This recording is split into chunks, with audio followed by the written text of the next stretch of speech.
नमस्कार। खबरों के इस बुलेटिन में तुहाडा स्वागत है। मैं हाँ जसप्रीत सिंह। पहला पेश ने चोणवीआं खबरां। राष्ट्रपति रामनाथ कोविंद अज तुर्कमेनिस्तान च कई समागमां विच हिस्सा लैणगे। कहा चाबहार बंदरगाह भारत अते मध्य एशिया के संबंधां नूं मजबूत करेगी।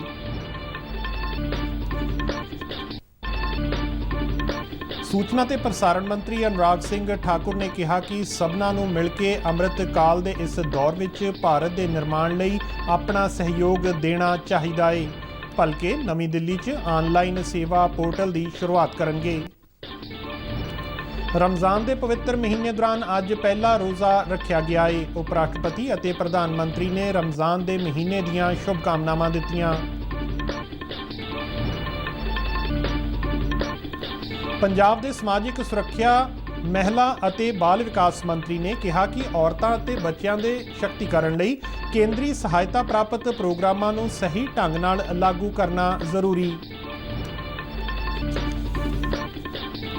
FIH जूनियर विश्व कप हाकी मुकाबले च भारतीय महिला टीम ने वेल्स नूं पलेठे मैच विच 5-1 नाल हराया। देश विच इस वार मार्च का महीना पिछले 122 सालों च सब तो वध गर्म रहा। ते हुण खबरां विस्तार नाल। राष्ट्रपति रामनाथ कोविंद तुर्कमेनिस्तान की यात्रा के तीजे दिन अज पीपल्स मैमोरीअल स्मारक बागत यार्लिक खेड कंपलैक्स अते अशगावत विचले योग अते रवायती दवाई केंद्र का दौरा करनगे। राष्ट्रपति रामनाथ कोविंद स्पोर्ट्स कंपलैक्स विच महात्मा गांधी की मूर्ति ते शरधा दे फुੱਲ भी भेंट करनगे।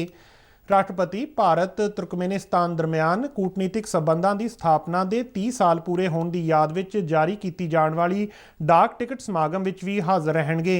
राष्ट्रपति institute of international relation Vikhe India corner का उद्घाटन भी करनगे।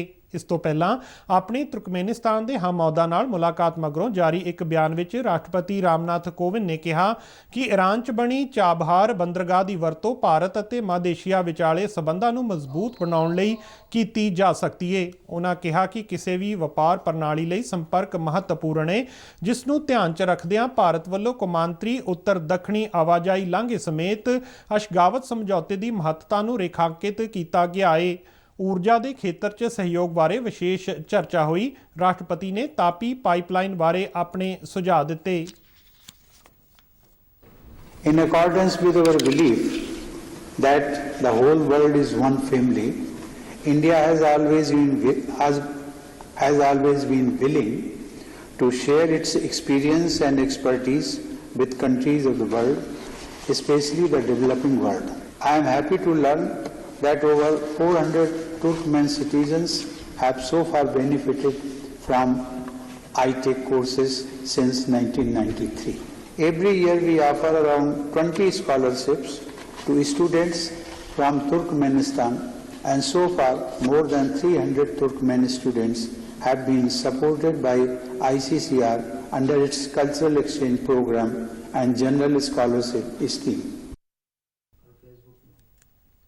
रक्षा मंत्री राजनाथ सिंह ने कहा है कि देश की सुरक्षा सरकार की सब तो वड्डी तरजीह है अते देश की एकता ते अखंडता की राखी लई सारे यतन किए जा रहे हैं। भारतीय हवाई फौज के हाकिमपेट स्टेशन वालों देश लई चेतक हैलीकॉप्टर सेवा के डायमंड जुबली समागम दौरान एक सम्मेलन को संबोधन करदिआं रक्षा मंत्री ने कहा कि यह उन्हां लोकां लई ढुकवीं श्रद्धांजलि है जिन्हां ने सख्त मेहनत अते लगन नाल देश की सेवा की है।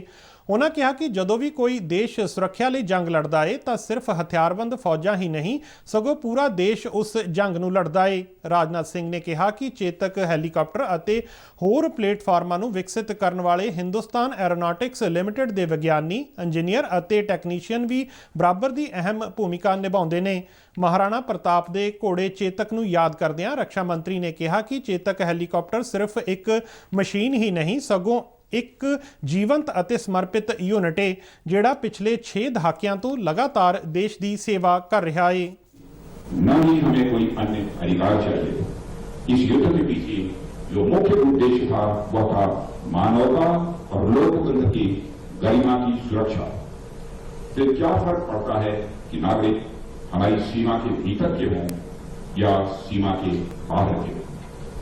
मुझे कहते हुए गौरव की अनुभूति हो रही है इस संग्राम में डे वन से हमारी सेनाओं की सहायता में जो मशीनें और प्लेटफॉर्म सबसे आगे रहे हैं, चेतक उनमें से एक थी।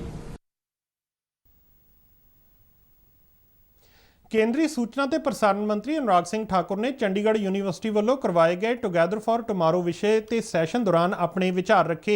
ਇਸ ਦੌਰਾਨ ਬੋਲਦਿਆਂ ਉਹਨਾਂ ਕਿਹਾ ਕਿ ਭਾਰਤ ਦੇ ਅਗਲੇ 25 ਸਾਲ ਅਤੇ ਹਰੇਕ ਭਾਰਤ ਵਾਸੀ ਲਈ ਅਗਲੇ 25 ਸਾਲ ਬਹੁਤ ਅਹਿਮ ਨੇ।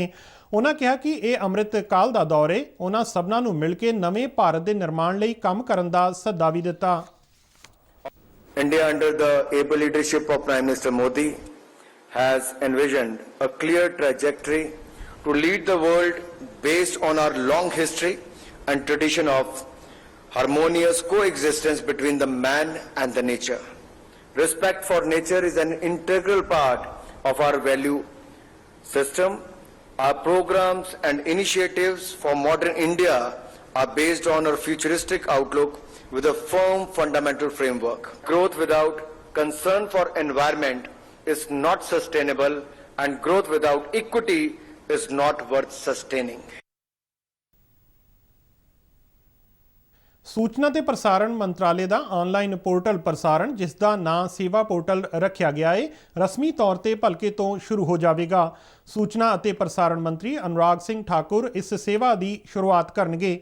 ਇਸ ਤਹਿਤ ਸਰਕਾਰ ਵੱਲੋਂ ਲੋੜੀਂਦੀ ਕਿਸੇ ਵੀ ਤਰ੍ਹਾਂ ਦੀ ਇਜਾਜ਼ਤ ਅਤੇ ਮਨਜ਼ੂਰੀ ਦੀ ਪ੍ਰਕਿਰਿਆ ਪੂਰੀ ਤਰ੍ਹਾਂ ਨਾਲ ਆਨਲਾਈਨ ਹੋ ਜਾਵੇਗੀ। ਇੰਨਾ ਹੀ ਨਹੀਂ, ਇਸ ਪੋਰਟਲ ਨੂੰ ਹੋਰ ਮੰਤਰਾਲਿਆਂ ਨਾਲ ਵੀ ਜੋੜਿਆ ਜਾਵੇਗਾ। ਇਹ ਪ੍ਰਕਿਰਿਆ ਨੂੰ ਤੇਜ਼ ਕਰੇਗਾ ਅਤੇ ਬਿਨੈਕਾਰ ਆਪਣੀ ਅਰਜ਼ੀ ਦੀ ਸਥਿਤੀ ਨੂੰ ਟਰੈਕ ਕਰਨ ਦੇ ਯੋਗ ਹੋਵੇਗਾ।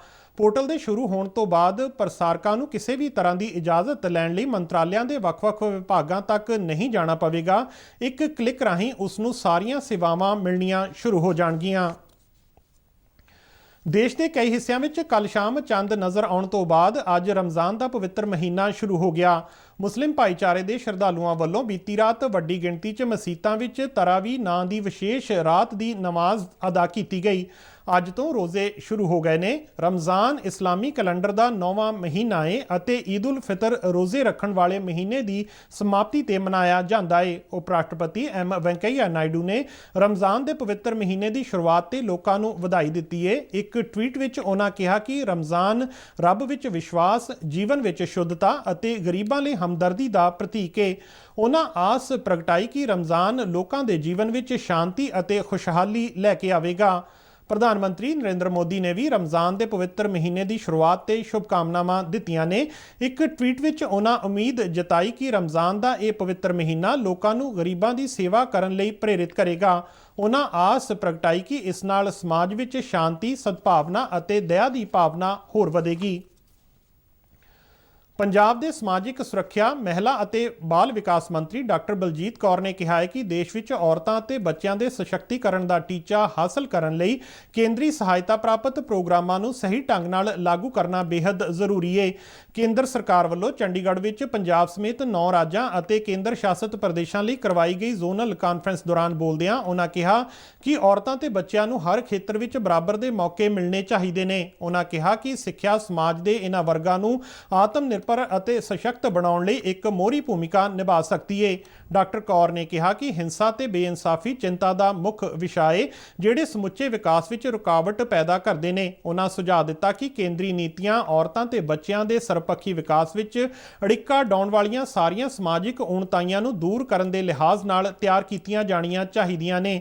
ਕਾਨਫਰੰਸ ਦੀ ਪ੍ਰਧਾਨਗੀ ਕਰਦਿਆਂ ਕੇਂਦਰੀ ਮਹਿਲਾ ਤੇ ਬਾਲ ਵਿਕਾਸ ਮੰਤਰੀ ਸ਼੍ਰੀਮਤੀ ਸਮ੍ਰਿਤੀ ਇਰਾਨੀ ਨੇ ਕਿਹਾ ਕਿ ਇਸ ਪਹਿਲ ਕਦਮੀ ਦਾ ਮੁੱਖ ਮੰਤਵ ਔਰਤਾਂ ਅਤੇ ਬੱਚਿਆਂ ਨੂੰ ਸ਼ਕਤੀਕਰਨ ਅਤੇ ਸੁਰੱਖਿਆ ਪ੍ਰਦਾਨ ਕਰਨਾ ਹੈ।